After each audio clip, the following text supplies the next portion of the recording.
नमस्कार बच्चों। केंद्रीय विद्यालय संगठन द्वारा निर्धारित पाठ्यक्रम नवीनतम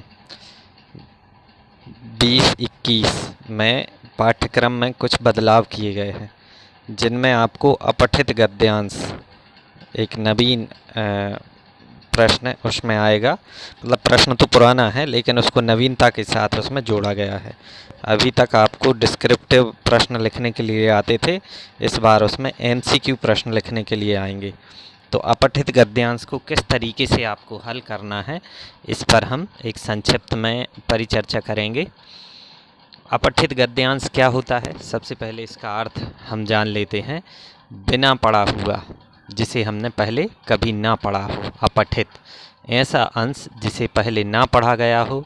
इस तरह अपठित गद्यांश गद्य का वह अंश होता है जो पाठ्यक्रम में निर्धारित पुस्तकों के बाहर का होता है, जिसे विद्यार्थियों ने पहले नहीं पढ़ा होता है। अपठित अंश के प्रति छात्रों के मन में भ्रांतियाँ रहती हैं। वे इसे कठिन समझते हैं, पर इसे ध्यानपूर्वक समझकर इस अंश पर आधारित प्रश्नों को हल करके निर्धारित अंक प्राप्त किए जा सकते हैं। अर्थात हिंदी विषय में अगर आपको बहुत अच्छा स्कोर करना है, बेहतरीन, तो आपको अपठित गद्यांश को ध्यान से पढ़कर और उसके प्रश्नों को हल करना होगा। कई बार चूँकि हमने पढ़ा नहीं है और एकदम से हमारे सामने आ जाता है तो वो हमें समझ में नहीं आता। तो आइए इस स्लाइड में हम चर्चा करते हैं कि अपठित गद्यांश को कैसे समझें। अपठित गद्यांश को भली प्रकार से पढ़ना चाहिए ताकि दिए गए अंश का मूल भाव और अन्य बातें सरलता से समझ में आ जाएं। एक बार पढ़ना चाहिए, 2 बार पढ़ना चाहिए और तीसरी बार में इसे हम पूर्णता से समझ जाते हैं। पढ़ने की स्पीड थोड़ा तेज होनी चाहिए। इसके अलावा उसमें निहित संदेश तथा केंद्रीय भाव को भी समझना चाहिए, जिसके लिए गंभीरता एवं सावधानी से पढ़ना आवश्यक होता है। अपठित गद्यांश हल करने में सहायक तथ्य। किसी भी गद्यांश को सही ढंग से समझने के लिए जितना उसका शाब्दिक अर्थ जानना जरूरी होता है, उतना ही व्याकरण की जानकारी होना भी जरूरी होती है। इसके लिए संज्ञा, सर्वनाम, विशेषण, विशेष्य, प्रविशेषण, क्रिया, काल, वाच्य, लिंग, वचन, कारक, विलोम, पर्यायवाची, श्रुति, संभिन्नार्थक शब्द, लोकोक्तियाँ, मुहावरे आदि का ज्ञान होना अति आवश्यक है। इससे गद्यांश पर आधारित प्रश्नों के उत्तर देना सरल हो जाता है। और कई बार प्रश्नों में गद्यांश में पूछ लिया जाता है कि एक वाक्य दिया रहता है, निम्नलिखित शब्द कौन सी संज्ञा होगा, या इसमें किस सर्वनाम का प्रयोग किया गया है, या इस शब्द का पर्यायवाची लिखिए। तो इन शब्दों के बारे में आपको पर्याप्त जानकारी होनी चाहिए व्याकरणिक, तभी आप अपठित गद्यांश को 100% हल कर पाएंगे। कैसे हल करें, इसके लिए हमारे पास क्या स्ट्रेटजी होना चाहिए। तो अपठित गद्यांश को हल करते समय कुछ बातों का ध्यान रखना चाहिए, जो निम्नलिखित बातें हैं।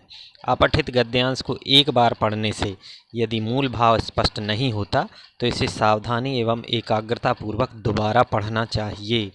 गद्यांश का मूल भाव समझने का प्रयास करना चाहिए। गद्यांश में आए कठिन शब्दों, उपसर्ग प्रत्यय से बने शब्दों, सामासिक पदों को रेखांकित कर लेना चाहिए। पूछे गए प्रश्नों का जवाब गद्यांश से ही देना चाहिए, अपने मन या गद्यांश के बाहर से नहीं। शीर्षक का चयन करते समय पूरे गद्यांश का मूल भाव ध्यान में रखना चाहिए। किसी एक या 2 पंक्ति को ध्यान में रखकर शीर्षक का चयन नहीं करना चाहिए। शीर्षक चुनते समय पहली, दूसरी पंक्ति एवं अंतिम पंक्ति को विशेष रूप से ध्यान में रखना चाहिए। शीर्षक संक्षिप्त, आकर्षक एवं सार्थक होना चाहिए। प्रश्नों का उत्तर देते समय सभी विकल्पों को ध्यानपूर्वक पढ़ना चाहिए। भाषिक संरचना संबंधी प्रश्नों के उत्तर देते समय सजग रहना चाहिए, क्योंकि सभी विकल्पों के उत्तर लगभग मिलते जुलते होते हैं। जैसे तत्सम शब्द का विलोम, तत्सम और तद्भव शब्द का विलोम तद्भव होना चाहिए इत्यादि। अर्थात अंधेरा का विलोम उजाला होगा, प्रकाश नहीं। ये हमने एक एग्जाम्पल दिया है। जिन प्रश्नों के जवाब ना आ रहे हों या कठिन लग रहे हों, उन प्रश्नों को 2-3 बार पढ़कर उत्तर ढूंढने चाहिए। इससे प्रश्न सरलता से हल किए जा सकते हैं। हमने कुछ अपठित गद्यांश के अंश लिए हैं आपको पढ़ने के प्रैक्टिस कराने के उद्देश्य से। तो इसमें एक गद्यांश लिया गया है जिसे हम ध्यान से पढ़ेंगे। आदर्श विद्यार्थी वही कहा जा सकता है जिसमें सबसे पहले गुण विनम्रता हो, जिसमें अपने गुरुजनों के प्रति श्रद्धा का भाव तथा निरंतर सेवा का भाव हो, ज्ञान प्राप्ति की जिज्ञासा हो। यह विद्यार्थी जीवन की पहली सीढ़ी है। महर्षि दयानंद जी ने स्वामी बिरजानंद जी के कठोर व्यवहार को श्रद्धा तथा विनम्रता से सिर झुकाकर सहन किया और गुरु से ज्ञान प्राप्त करने में सफल रहे। अनुशासन प्रिय छात्र का जीवन नियमित होता है। अनुशासित जीवन भविष्य के लिए भी हितकर होता है। परिश्रमी होना विद्यार्थी जीवन का सबसे बड़ा आभूषण है।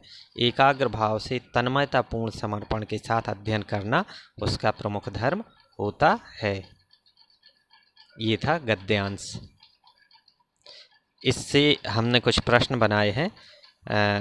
बहुविकल्पी प्रश्न इस बार गद्यांश में आपसे पूछे जाने हैं। एमसीक्यू, आदर्श विद्यार्थी का पहला गुण क्या होता है? गद्यांश में हमने पढ़ा था, 4 ऑप्शन दिए हैं, विनम्रता, कोमलता, सबलता, जटिलता।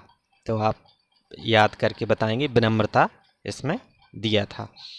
आदर्श विद्यार्थी में किसके प्रति श्रद्धा होनी चाहिए? पुष्पों, पक्षियों, गुरुजनों के, पशुओं के। होनी तो सभी के प्रति चाहिए, चूँकि गद्यांश की मांग ये है तो गुरुजनों के प्रति श्रद्धा होनी चाहिए। किसी छात्र का जीवन नियमित होता है। कैसे छात्र का जीवन नियमित होता है? जो मित्रों को प्रिय होता है, जो गुरु को प्रिय होता है, जो सबको प्रिय होता है, या जो अनुशासन प्रिय होता है। तो अनुशासन प्रिय विद्यार्थी का जीवन नियमित होना चाहिए। विद्यार्थी जीवन का सबसे बड़ा आभूषण क्या है? तो गद्यांश के अनुसार इसमें अनुशासन, परिश्रम, विद्या, मधुरता, ये तीनों चीज़ें जरूरी हैं, लेकिन अनुशासन गद्यांश में हमसे पूछा गया है। एक दूसरा गद्यांश हमने लिया है, आज का समाज स्वार्थपरक और क्षुद्रपरक विचारों का बन गया है। कभी मदमत्त अंधा हो जाता है तो कभी मिथ्याभिमान को से अपने आप को ज़रूरत से अधिक ऊंचा समझने लगता है। काम, क्रोध, ईर्ष्या को तो मानव ने सहचर बना लिया है। धन की लालसा से प्रेरित होकर मानव न जाने कहाँ कहाँ भटकता है। आज सार तत्व की अपेक्षा आडंबर और प्रदर्शन का बोलबाला है। आज लोगों में निस्वार्थ रूप से समाज सेवा का भाव होना बहुत आवश्यक है। समाज सेवक कथनी और करनी में एक होने चाहिए। मन, वाणी और कर्म में संतुलन होना चाहिए। ये दूसरा गद्यांश हमने लिया था। इससे प्रश्न है, आज का समाज कैसा हो गया है गद्यांश के हिसाब से? तो आप गद्यांश में पढ़कर इसका जवाब देंगे, स्वार्थी या कठोर भी हो सकता है। मानव ने किसको अपना सहचर बना लिया है? काम को, क्रोध को, ईर्ष्या को, तीनों को। तो गद्यांश के हिसाब से तीनों को। आज सार तत्व की अपेक्षा किसका बोलबाला है? आज सार तत्व की अपेक्षा सत्य का, लोभ का, अहंकार का, आडंबर का, मतलब लोभ और आडंबर का बोलबाला है। गद्यांश के हिसाब से इसमें आंसर देंगे आप। आज किसकी ज़्यादा ज़रूरत है? समाज सेवा की, राष्ट्रभक्ति की, धन की या आडंबर की? तो जब आप गद्यांश पढ़ेंगे तो इसका उत्तर आसानी से आप दे पाएंगे। ठीक है, तो आशा है कि ये अपठित गद्यांश वाला पाठ आपको समझ में आया होगा। धन्यवाद।